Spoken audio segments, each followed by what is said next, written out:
Okay. Welcome, everyone. And hello. Happy 2021. And welcome to Stephanie. I don't think it's Rock's first jam session. I think it's Stephanie and I's first jam session in 2021. Yeah. Today, we're going to share some tips and best practices from the Resilient Marketer's Guide to 2021. So by way of introduction, my name is Laura. I am the supervisor of global customer experience here at Rock Content. I will be moderating and presenting in today's session. I'm also excited to introduce you to the co-host Stephanie Mansueto, who is Rock Content's head of content.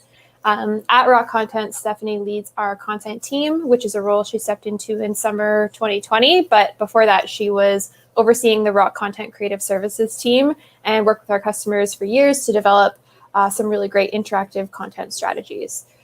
Laura, you always yes. do like a really nice introduction of me and give yours too. You have next word. You cut out for a second there. Did you lose me? Yes. Sorry, I was just saying that you deserve an introduction and a bio too. Oh, I will be happy to give it to you next week. Okay. Okay, perfect. Yeah.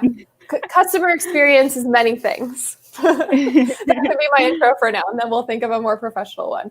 Absolutely. Great. So if this is your first jam session with us, I'll just give a quick overview. We'll do some housekeeping, and then we'll get into the fun stuff. So welcome.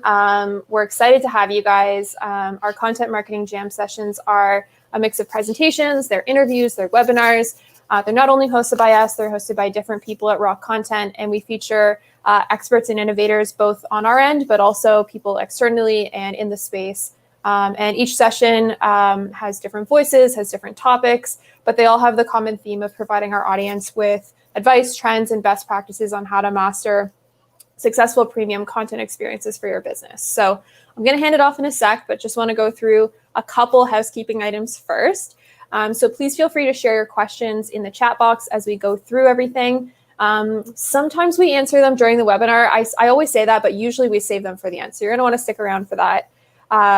You will also receive an email afterwards with a link to download the full deck after the webinar is over. And we will also be sending the recording after the webinar to anybody who wasn't able to join us today. So you guys will all get the chance to watch it again. You can watch it 20 times if you want. I would love that. And please also feel free to connect with us on LinkedIn, on social, Twitter, Instagram. It's the best way to stay up to date with all of our resources and webinars and all of the fun stuff that our teams share. It's kind of like the first place that we usually share that stuff. So with that, I will hand it over to Stephanie to get us started. Awesome. Thank you, Laura.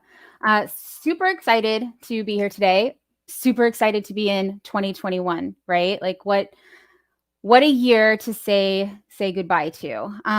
So as you guys know, today we're going to be talking about marketing resilience and what exactly marketing resilience is and what it means to be a resilient marketer. I think, I hosted a trends for 2020 webinar in January of 2020. And boy, oh boy, was I optimistic on what was going to be our focus for 2020. The marketing team at Rock had already created their budget. We had some really clear objectives for the year. And before we could say goodbye to the first quarter, everything had to be thrown out, right? And we're going to dive into some examples of what we all had to throw out in 2020. But coming into 2021, I was like, you know what? I really enjoyed making this, trends, what I projected to be the trends for 2020. I enjoyed making that webinar and doing the research and looking at the data and coming up with ideas. And I was going to do that again this year. But then when I started to really think about it, I was like, you know what? The one true thing that I really believe that we all need to be focusing on going forward is not necessarily a trend. It is, if I learned anything in 2020 that's going to set my path forward as a marketer, it's to be more resilient and to set my team and myself up to handle anything that's thrown our way. And so that's why, even though we're going to talk about things that we're going to see in the next year and the future, in this webinar, there's one common theme, and that's creating marketing resilience. So what does it mean to be a resilient marketer? Let's take a step back and first talk about what does it mean to be resilient, right? So the definition of resiliency is that it's our ability to adapt and bounce back when things don't go as planned. And boy, oh boy, did we have to bounce back, because nothing went as planned in 2020. Whether we're talking about our professional lives, our personal lives, our companies, anything, our best friends, like nothing happened according to any of our plans in 2020. And so we all had to find some way to be resilient. And when it comes to an individual, resilient people, one of the things that they have in common is that they don't wallow or dwell on failures or on the things that were wrong or the things that happened that were out of their control. Resilient people acknowledge the situation, they learn from it, they learn from the mistakes that they made, and then they move forward. They're not going to sit there and say, there's no victim mentality.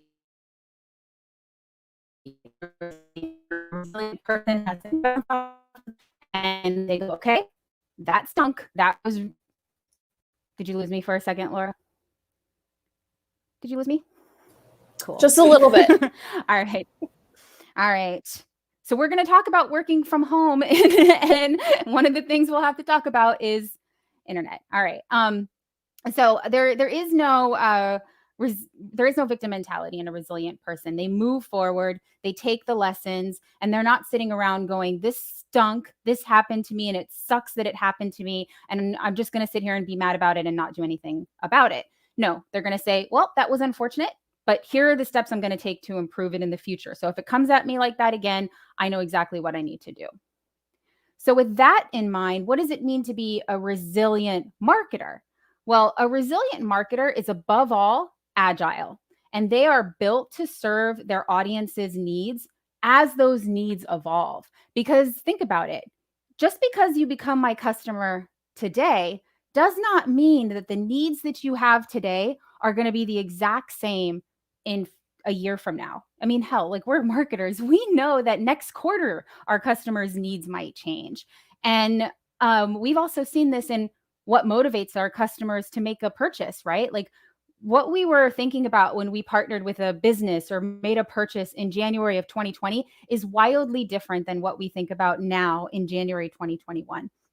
So there's a huge evolution in what motivates and what is going to actually serve our customers and our audience's needs. And a resilient marketer is not only prepared to change their offering and their message, but they're ahead of it. They're in tune. They know the cues that are being presented, or they notice those cues that are being presented to them as those needs evolve. So, but prior to this webinar, I did reach out and ask a few marketers that I know, tell me some of the things that you experienced in 2020 that made you realize that you needed to be more resilient. And so there were a lot of commonalities between the marketers I spoke to, right? Because I think we all kind of experienced similar things. But here are a few of the ones that I think are really, really important. Every single marketer I spoke to experienced budget cuts. And I mean, there's no shock there, right? It doesn't matter what industry you are in, your business was impacted in some way. And I mean, unfortunately, we're the marketing team. Who's the first person to lose budget? What's the first team to have their budget cut? It's us. It's the marketing team most of the time. And budget cuts impact everything. It impacts, our marketing spend. It impacts our plans to hire new resources. It impacts, what we're able to use in technology. So this was definitely something that I heard quite a bit. Now, this one I thought was really interesting and absolutely 100% true as well. Several of the marketers that I spoke to told me that they had to cancel campaigns because the message that they were putting out and the timing that they were planning on putting this campaign out into the world was going to make them look tone deaf.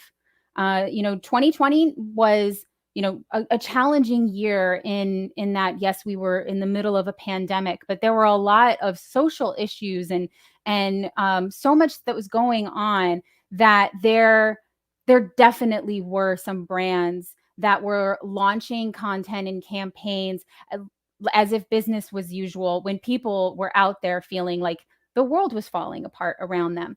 And so a lot of the marketers I spoke to said that they had these really great plans for campaigns, and unfortunately knew that if they launched those campaigns and put those campaigns out into the world, that they were probably going to get backlash from their audience and alienate people who could potentially be their customers if they had a better message. Now, this one I think is everyone everywhere felt this one.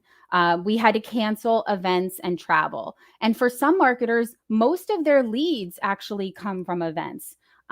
We here at Rock, we were always going to trade shows and conferences. And that's where we met a lot of really, decision makers, at the companies that we want to partner with. See what is the new technology in marketing? What are the new? We lost you there for a second. There you are. I'm really sorry. So when you think about that, you're going to conferences to get a sense of what's out there in this space to stay ahead of the competition. And we're not able to pull in that decision maker and say, hey, let's give you a demo of our product, or hey, let's go have a drink, in the hotel bar, and let me tell you why you should, be in our, in the Rock universe. And that impacts everything, because when we are planning for the year, Laura, did you lose me? No. Okay, cool. You were frozen. So you're just really into what I was saying. When you plan your revenue, what you anticipate you're going to get in revenue for the year, you're taking into consideration those deals that are going to come from the events, right? And then if you don't get that revenue because you can't get that deal, you can't build that relationship, that's going to ultimately lead to a budget cut. And that could also lead to losing people on your team or not being able to bring in the hires that you thought you were going to be able to bring in this year. So while, yes, we didn't have the expense of travel, but we also didn't have the revenue that could come from those events. So really a huge impact on a lot of marketing teams, and ours as well. And then another one being that we were not prepared to be remote for this long. And I think that this is one thing that is very clear in today's webinar, right? There's some issues going on in my in my community with our home Wi-Fi. Residential Wi-Fi is always going to be poorer than the Wi-Fi that's available in our corporate offices. And this is not something that we were prepared to be dealing with a year later. Also having our teams completely globally spread out and no core office to go to. We're a content team here. So we are always launching video content that trains and educates. We have a whole division of our company called Rock University that just aims to create educational content, but we don't have a studio to record it in right now because our studio is in our office and it requires a team in order to make that video. So these are things that we were not anticipating having being something we're being remote for this long. We thought when this first started, we thought we were only going to be remote for a couple of months. And several of the marketers that I spoke to said that they're anticipating being fully remote now. So, things are really starting to change. And then this one is absolutely something I can even tell, with campaigns that are going live and some of the content that's been emailed to me, that a lot of marketers feel that their data strategy was too immature in 2020 to help them make the right decisions. One of the trends that I discussed in the 2020 webinar was I felt that in 2020, a lot of marketers were going to make data-driven content a priority in 2020. And from what I understand and from the conversations I've had with our customers, that was their plan. And then everything had to change. And so that is, absolutely something that I'm hoping to see improved as we move into 2021 and beyond. And that was not it. I mean, that was just a very, high level overview of the challenges that I was hearing from marketers. There were so many more, but the one thing I will say to you guys is that a resilient marketer is going to be like, you know what, these challenges, they're coming at me, but I'm going to just push them aside, learn from them, and we're going to improve. So I had to throw a Drake in there for Laura, my Toronto Love it. Not unnoticed. And then for me, we can say, 2020 will be like Mariah Carey when she was asked if she knew J-Lo, and she's like, I don't know her. Yeah, 2020, I don't know her. It's over. A resilient marketer is going to move forward. They're not going to dwell in the past. So that's what we're going to do. Those challenges are behind us, and the only thing we can do now is improve. So how can we take the lessons of 2020, the challenges that we faced, and use them to be more resilient in 2021 and beyond? So we have 5 tips to share with you guys today. These are tips that we definitely see being the main focus that a marketer should have, if they want to become resilient.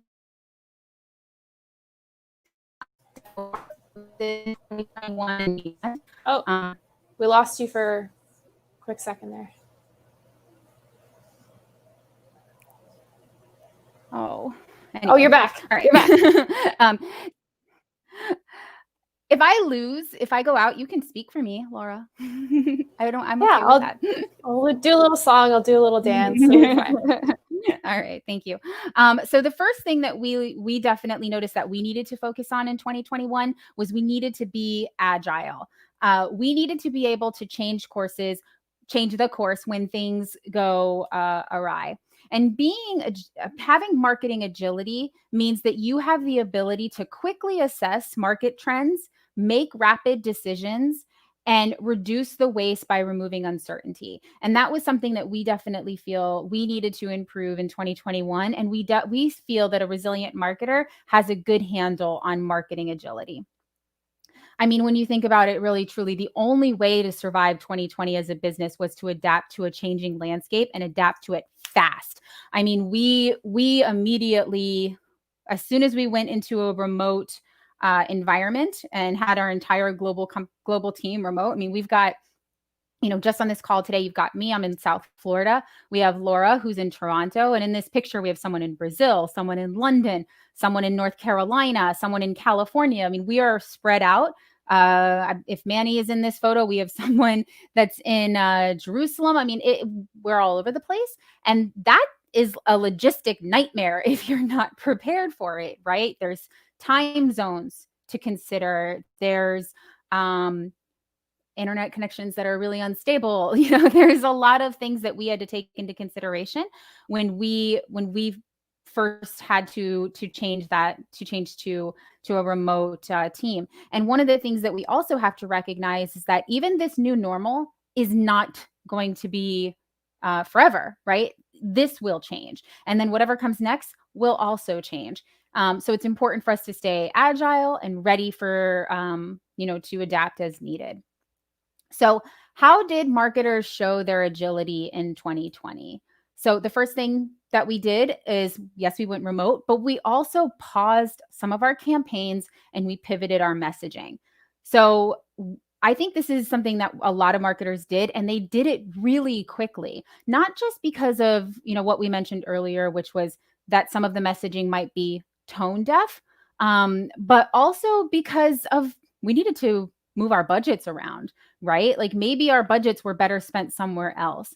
And, we actually did this fairly quickly. There's a survey that Marketing Week put out in early April 2020, which was very early on in the pandemic. And it said that 86% of marketers were already starting to delay or review their marketing campaigns. And that's really, really fast.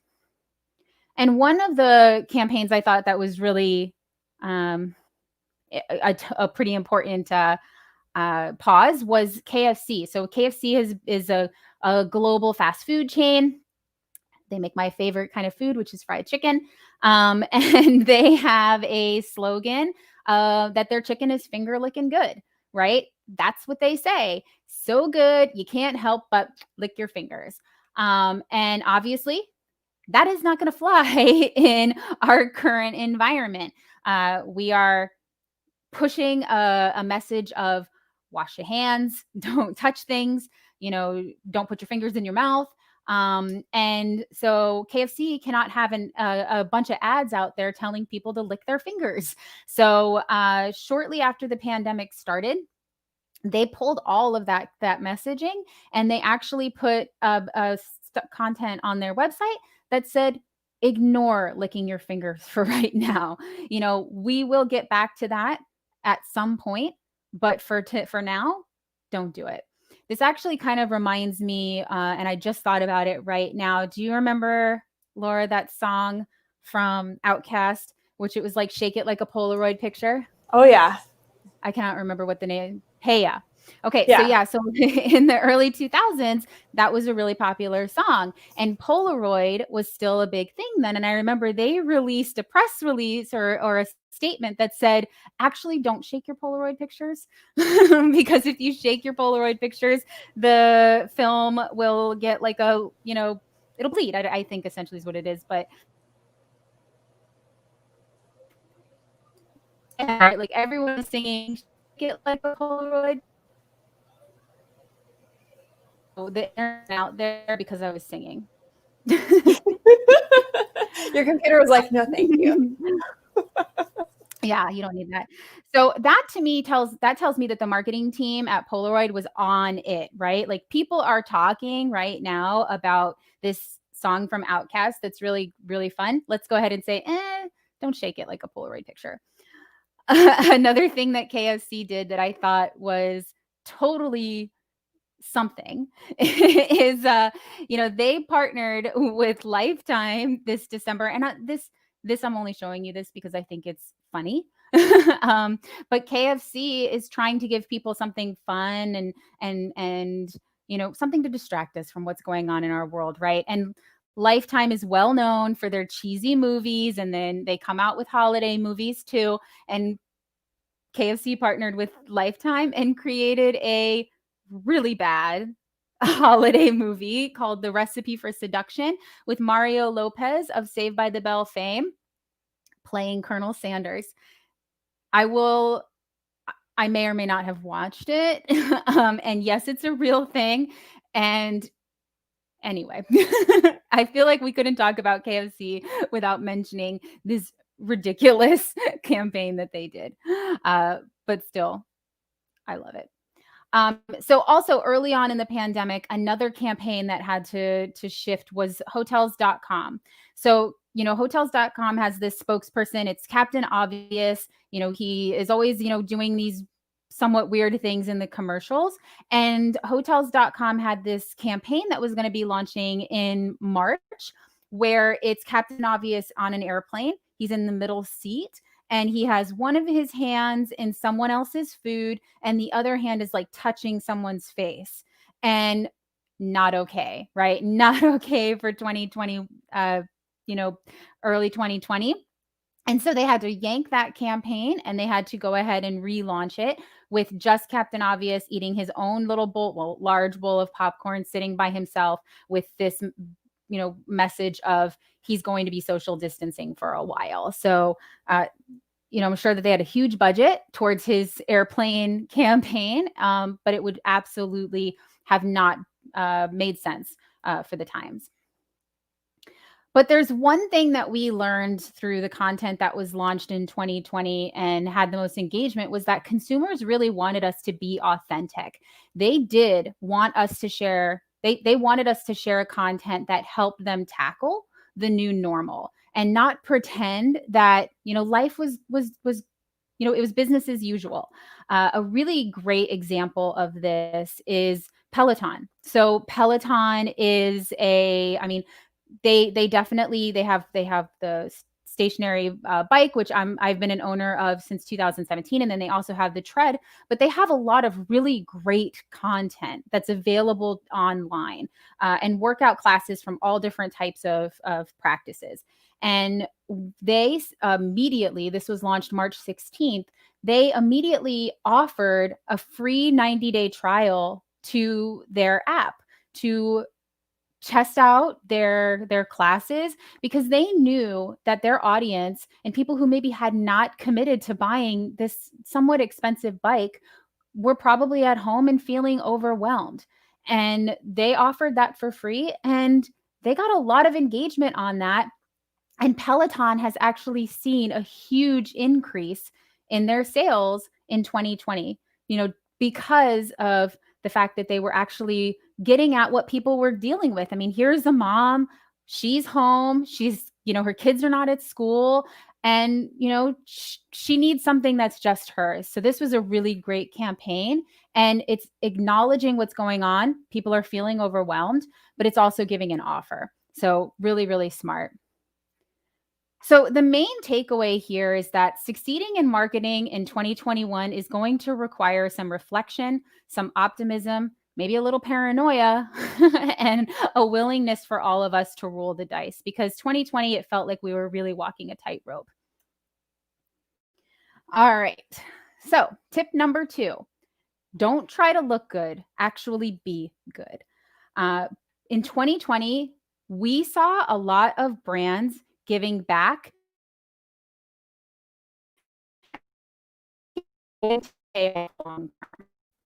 So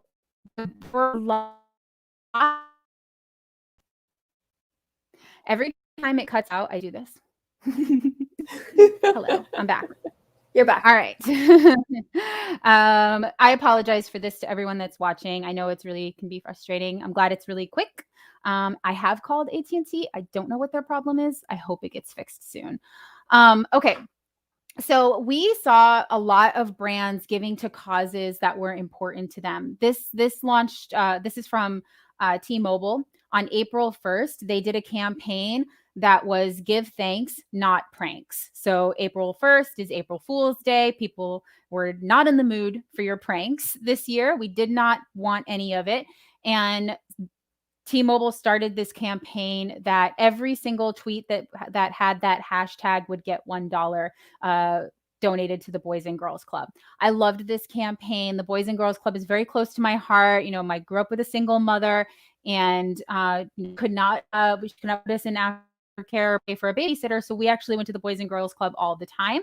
And I have a feeling that a lot of parents were struggling with the similar limitations during the pandemic because kids were not in school. So I thought that was a really lovely campaign that T-Mobile did. And another one is small businesses were definitely impacted by what happened in 2020. And American Express, they launched a campaign to give back $200 million within the first few months of the pandemic to small businesses. And they actually did a report that something like 80% of small businesses said that if they didn't get back to earning what they were earning pre-pandemic by the end of 2020, that they weren't going to survive. And so that was a really amazing campaign, and definitely something that a small business owner would feel, that American Express actually cared about what they were going through. And then some brands like Guinness, they launched campaigns recognizing what was going on in the world, and that our celebrations were not going to be the same. March 17th, very, very early in the pandemic, we started working from home on March 13th, I want to say. So the 17th was the next week. And so they actually created a really beautiful video that talks about the fact that while things are not the same, or things are not normal right now, we're not going to get together. We're not going to drink. We're not going to, be loud and rowdy like we normally are on St. Patrick's Day. We're going to get back. You're going to get back to that at some point. And so they launched this video. And then at the end of the video, they said that they were committing $500,000 through Guinness Gives Back Fund to help communities and individuals that were, working at restaurants and were going to be impacted. Another really fun campaign was this campaign from IKEA Spain. They saw an opportunity to shift perspective around shelter in place orders by inviting their audiences to be happy that you're back in your homes, right? Like, yes, you can't leave your home, But let's go ahead and embrace our homes. Let's rearrange the furniture. Let's, move the plants that we have around. This is where we are with our family. This is where we eat the majority of our meals. This is where we watch our favorite movies. Yes, we're stuck here. Yes, we're stuck with our family, and some of us with children that will drive us crazy. But let's go ahead and try and shift our perspective and be happy that we're in this home together. And I thought that was a really lovely message. And the research tells us that when consumers think a brand has a really strong purpose, they are 4 times more likely to purchase from that company, 6 times more likely to protect the company in the event of a misstep or a public criticism, 4.5 times more likely to champion the company and recommend it to friends and family, and 4.1 times more likely to trust the company. So that tells me that investing in being good is worth the investment long term. So, what does don't try to look good, be good actually look like? It means that your company has fair treatment of all employees, products or services that reflect the needs of your customer, ethical and sustainable business practices, support of important social causes, creation of new jobs and opportunities, a diverse and inclusive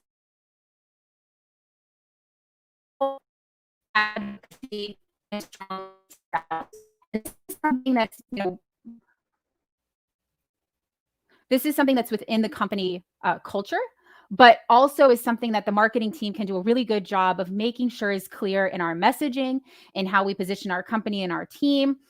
Rock, we here are very much focused on giving back. We have an entire division of the Rock Content Company called rock.org that partners with charities that enable opportunities for employment growth in,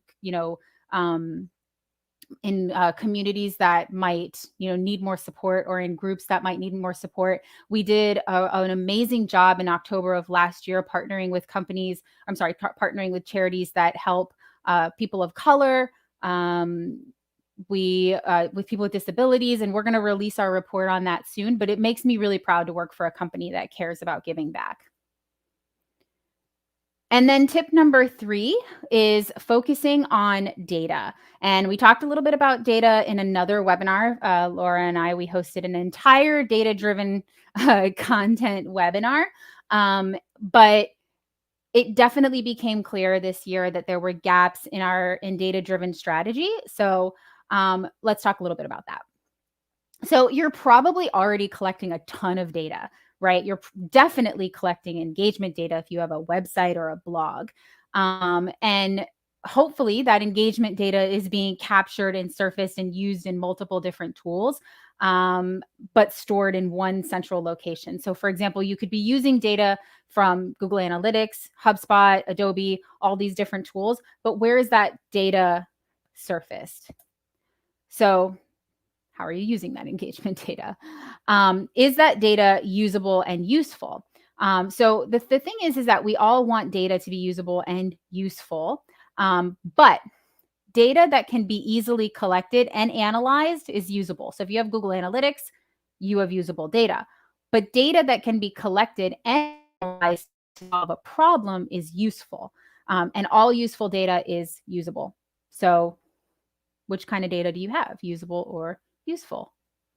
And being an agile marketer requires us to have access to high quality data that can tell us a complete story of a customer in one central location. And so when I say this, what I mean is that engagement data that I just showed you only tells me what's going on with my website, what's going on with my content, what are people clicking on, what's the bounce rate, what's the conversion rate. But it doesn't tell me customer A came to my website, he went to this blog, and then customer A bought these products. Or if customer A comes to my website and I'm the CSM, the customer success manager, can I go somewhere and look at where my customer went on our website today? And in the past, what has he purchased? All of this is really, really valuable data. And having it in one central location really, really helps the marketing team, the sales team, and the customer experience team have a better relationship with that customer. So Why does this matter to marketers? This is important because 72% of customers state that they are more likely to shop with retailers that send them relevant content. How do we send someone relevant content? We need to know what they want, right? And 49% of buyers have made impulse purchases after receiving a more personalized customer experience. And I do believe that in that data webinar, I talked very, probably ad nauseum about how many outfits I have purchased on Instagram because they knew that I wanted to see that content. Those are impulse purchases. I cannot guarantee that I've worn those dresses more than once, but I bought them because they showed up at the right time. And that was based on things that I've clicked on, purchased, and liked on Instagram in the past. That's smart, usable data. So useful, usable data means more revenue and an overall better customer experience. We will send better emails, we will send better resources, and we will have accurate information when we get on calls if we're using our data properly. So to use our data with purpose means to deliver personalized content based on purchase history or behavioral data. And we can be strategic about when we send our marketing messages to our audience, not reactionary. So in their journey, and we also want to wait, right? We want to send the content when they need it at the moment that they need it. And then we leverage analytics to learn about our customers too. So super exciting stuff. All right. So now I'm going to pass over to my friend Laura, and I will take care of moving the slides. Amazing. All right. I'll cover the next two and last two tips here. So tip number 4 is to make customer experience a priority. I can see why Stephanie wants me to present this one. I am the customer experience supervisor, so here we go. But let's just back up first and kind of define what customer experience is and just align on that. So CX is defined as the interactions and experiences that your customer has with your business throughout the entire customer journey. So from the first time that they talk to you, when you reach out to them, or if they reach out to you, to the point where they become a happy and loyal customer, to the point where they renew with you, or ideally if they buy more from you, and kind of expand with your business. Consumers' attitudes towards companies have shifted dramatically in the last year. I think individually we know that to be true, just as people who are consumers, but also the data tells us that too as people who work for a business that caters to consumers.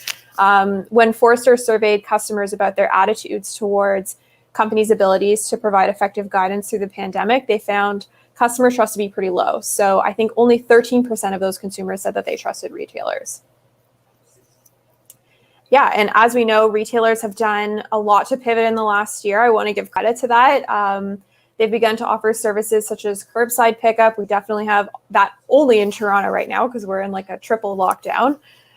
So just means you come and you pick up your stuff. It makes you feel safer. But a lot of those companies still do rely on technologies that require physical contact, like a POS system with buttons, or that you have to tap, or with a signature pad. So it just goes to show that businesses, and I think on all levels, we're not anticipating something as unexpected and impactful as the pandemic that we saw last year. And they weren't expecting people to not be able to enter their stores. I actually recently went to a coffee shop because when we were doing this kind of reminded me of an experience I had where I was stopped at the door and they put my credit card on like a tray and then took it back into the restaurant, and I watched them tap for me, which I thought was very interesting. That's never really happened to me before. Usually they let you go in, but it was a small coffee shop, so I understand. And I think there still is some like element of human interaction that happens there, but I appreciate that they tried really hard there. They tried to make the experience super safe for me. And even though it wasn't perfect, like there was an effort that was made to make sure that I was safe as their customer. And I think that's why customer experience is going to dictate a lot of purchasing in 2021 and beyond. So in 2021, if your business doesn't care about the customer experience, or if you're not actively thinking about it, then you're not staying in tune with your customers, and you're going to lose them at times when you need them most. Another statistic here, research by American Express found that 86% of customers are willing to pay more for a better experience. And there's actually another study done by the Temkin Group that found that companies that earned $1 billion annually can expect to earn, on average, an additional $700 million within 3 years of investing in customer experience. So that's how important that is, and that's how much ROI you can get out of an effort like that. And yeah, simply put, happy customers are loyal, they spend more money with you, and marketers who are building their strategies around the customer experience are going to be the ones who prosper. This is a trend that we're seeing across B2B and B2C companies alike, which will make companies who are able to get ahead of things and cater to the needs of their customers one of the biggest differentiators for them this year, but also in the next 5 years. So just to summarize, paying special attention to the customer experience is going to help you increase your customer loyalty, of course. People are going to enjoy the experience they're having with your brand, with your company, and they're going to want to come back. It's going to improve your customer satisfaction. It's going to increase opportunities for positive reviews and recommendations. So if you've got those raving fans, they really want to share their happy interactions and their experience with their friends and their network. Like, that's something that they want to do for you, and you should be excited about that. You'll lower your churn, which obviously comes naturally with a good customer experience. There's less friction, means a smoother experience, which leads to less churn, less people leaving you.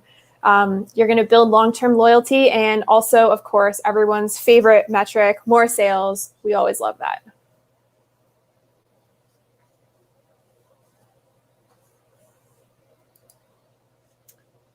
I think Stephanie is frozen. We'll give her a second there. There we go. All right. So our last tip is to ruthlessly prioritize. So Sheryl Sandberg is the COO of Facebook, and she said that the most important thing that she learned and that her team has learned as they've grown is that they have to prioritize. So she said, we talk about it as a ruthless prioritization. And what we mean by that is only do the very best of ideas. Lots of times you have good ideas, but they're not as good as the most important thing you should be doing. And you have to make hard choices. And I think that was true in 2020. I think it's true in 2021. And I think it's going to be true going forward. In 2021, if your business is entertaining, or if you are entertaining every single project that comes your way without critically thinking about what needs to get done and what is the most important thing that's going to move the needle when it comes to your business outcomes, you're going to suffer. And I think everyone goes through it at some point, though. Like, I definitely have, where you take on too much, either as an individual contributor with personal projects or work projects, or as a team at work, and then the projects all go off the rails because your team is overloaded, or maybe there's a lack of focus, or there's a lack of direction. So I think we can all relate to that. But we do have some tips on how to help prioritize your marketing tasks a little better. So the first one being to start prioritizing projects based on business value. So ask yourself, does this relate to key business outcomes? Can our teams leverage this for short and long-term impacts? How many people can we impact at our business with this initiative? Second thing is to set priorities by identifying urgent and important projects. So staff ranking has saved my life more than once. Everything can be a priority, but I think the important question here is, what's the most urgent priority, or what's the most important priority? I also love matrices for this, by the way. Like, the Eisenhower matrix, I find, is a really great way to identify tasks that are like super important versus ones that you can delegate versus ones that it's like, maybe we shouldn't focus on that one. So I don't know. And then assess your own bandwidth is a really important one. So really stopping to think and plan and say, how much time do we have for this task?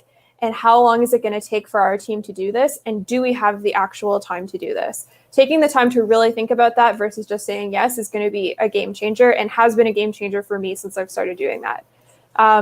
Learning to say no to projects is also really important. So if you take on too much and do everything that's asked of you without having the resources or the time to do all of it well, then you're going to have a lot of half-baked projects that help no one. So they won't be as effective or impactful as they could be if you were to just prioritize. And then the last one is to be flexible with project priorities. So the only it's corny. The only constant is change. Like, it's true. And that sucks sometimes. But anticipating change and being flexible when things come up, even if it's kind of painful to do, is what makes you the most successful and the most resilient, which is the name of the webinar. Love it. Okay. So I'll leave it to Stephanie to kind of talk about the key takeaways, because otherwise I'll go into a string of like corny dad jokes. And I might want that. Okay. So we went through a couple of examples of resilient marketing. We talked a lot about some of the things that we were focusing on in 2021, but here they are, wrapped up. Like, we need to be agile, flexible marketers in 2021 and beyond. We learned this in 2020. Any of us that were stuck in our plans and not able to, shift our focus and change our campaigns and make quick decisions, we suffered. And so we also learned that we can plan, but our plans can go out the window so quickly. So you either, you can plan to not fail, but more than likely, you're going to have to, pop. I don't know what I'm trying to say here, but you know what I'm getting at. Like, yes, you can create a plan, and you definitely should, but you need a contingency plan as well, because things are probably going to, or could potentially, go off of the rails. And the more flexible you are, the more successful you're going to be. And then I really love this. Like, don't try to act to look good, right? Like, we saw a lot of marketers and a lot of companies that were putting messages up on their social channels just because they thought that they had to. There was, a couple of campaigns where it was Blackout Tuesday a couple of months ago. Well, it's like 6 months ago. And there were plenty of brands that I saw that, changed Instagram posts just to sell. What did they do? Hi. What did they actually do? What did they do after they changed their Instagram and their bios to a black screen? If they're just doing it, because they want it, because they feel like it's a social trend, they're not actually being good. They're just trying to look good. And the same thing goes for, thought leaders that we saw online who were, just jumping on a social trend of, trying to make themselves look like, armchair activists is what they are in my mind, but they're not actually really activating. They're not really actually supporting any causes in actual practice. And so, and this is not lost on the consumer. The consumer knows when a brand is actually doing good work and actually cares about what's going on in the world. And so we have to do more than just try and look good. We actually have to put the work forward to be good, because I do think that that's going to change the way that people make decisions when they partner with a customer or partner with a business. They don't want to partner with a business that doesn't align with their values and what they care about in the world. And then obviously a huge focus on data. We need to get better, not only about the data that we collect, but the data that we store and the data and how we use that data. We're putting all these laws and rules in place, with, GDPR and other things that are coming up. And we need to be responsible for the data that we collect and use it in a way that is helpful, not just for us, but for our customers too. Our customers are well aware, that we're collecting data on them all of the time. And if we're not using that data responsibly, then we're going to get ourselves in trouble. There's data that's collected on us every single day, and some of us are super grateful for that data. I'm happy about the data that Netflix collects about me because they give me good recommendations on things I actually want to watch. Spotify, they recommend amazing new music to me because they are paying attention to what I'm listening to. That's a good use of my data. And so I definitely think that all of us, regardless of what business we're in or what industry we're in, if we're collecting data, then we need to be focused on being strategic and responsible with it. And then, I really truly think that this should have been a priority from the minute we opened up our businesses, but being focused on creating a good customer experience is not going to be just a second thought anymore. We need to make it a priority. There was some data that Laura and I stumbled upon when we were doing our research for this webinar, and it was something like 80% of businesses are going to make customer experience a priority for the next 5 years. And that goes into How do we market our customers? And also creating a customer experience team. Laura is on a customer experience team. Her team is not technically, she's not a customer support representative or a customer success manager. She is responsible for, determining what is the right content to make for our customers. How can we support their onboarding? How can we improve the overall relationship that customer has with our company?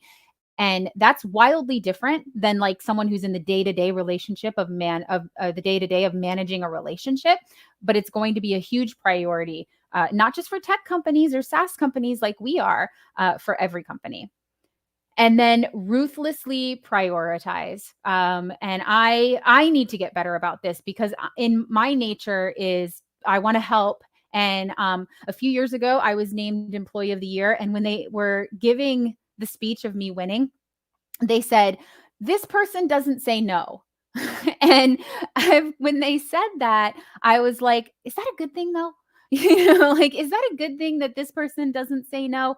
And the truth is that it's not a good thing. Yes, I'm a good team player. I want to help. I'm eager to share my knowledge. But I also had a tendency at that point to overwhelm myself with work and projects and never really knew where to put my focus or what to prioritize. And I've adopted this idea of ruthlessly prioritizing based on not just me and my bandwidth, but the company, because every project is not going to have an impact on the business. If it's only going to impact one individual's job, then it's not a priority. And that's something I think we all need to focus on going into and forever, not business, but personal lives as well. Because things are weird now. All right. Hello, I'm here, right, Laura? You can see me, hear me? You're here. Awesome. All right. So that was a lot. When I was making this presentation, I thought that it was not enough slides, but it really was. I mean, right on the money, 150, not too bad. So did we get any questions? We did, yes. 2 questions. And also, as we're going through these, if anybody else has any questions, comments on their mind, please get them off your chest. We would love to answer them now, but we're also available afterwards as well, too, if anyone has anything. Okay, question 1. What's your best marketing advice for 2021? It's a tough one.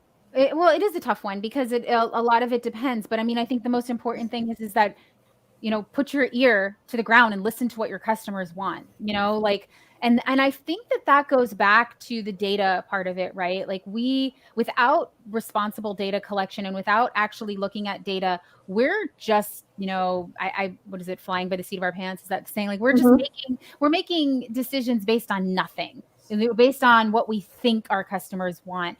And that is going to, sometimes, yeah, we'll knock it out of the park, but most of the time we're probably not going to get it right. And I think that if I was going to give anyone like just one piece of advice outside of the 5 tips that we just shared, is to spend some time with your customers and get to know what's really working for them and what they need, because your customers are in the same situation as you right now, right? Like, more than likely their budget has been cut a little bit too, or they have lost members of their team, and they're strapped for resources, or they need advice on how to navigate marketing or navigate things in this climate, depending on what kind of business you're in. And so I say, like, whether it's an NPS survey or whether it's like actually joining customer calls, like, you need to spend some time working with your customers to determine where your marketing priorities need to be.